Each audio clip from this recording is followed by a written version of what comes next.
ఎవడైతే నాకేంటి అన్నటువంటి నినాదాన్ని కరెక్ట్గా వాడుతున్నారు యూకే ప్రధానమంత్రి. అతి తక్కువ మెజార్టీతో గెలిచిన గెలిపే కదా.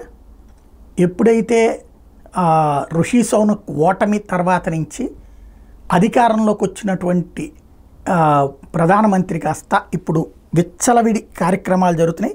కీర్ స్టార్మర్ తాజాగా ఈ బ్రిటన్లో విదేశాల నుండి వలస వచ్చి అక్కడ అత్యాచారాలు, హత్యలు, దాడులు, విధ్వంసం లేదా సూపర్ బజార్లలో లూటి ఇట్లాంటి ఘాతుకాలకు పాల్పడ్డటువంటి 1700 మందిని తాజాగా విడిచిపెట్టారు.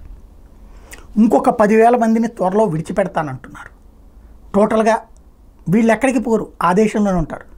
ఆ దేశ చట్టాల ప్రకారం ఏమైంది అంటే అక్కడ ఓటు హక్కుకి గతంలో ఏదైతే భారతదేశంతో పాటుగా ఏ దేశాలైతే బ్రిటన్ పరిపాలనలో ఉన్నటువంటి ఉన్నాయో ఆ దేశాల వాళ్ళకి అక్కడ సహజ ఓటు హక్కు వచ్చేస్తుంది.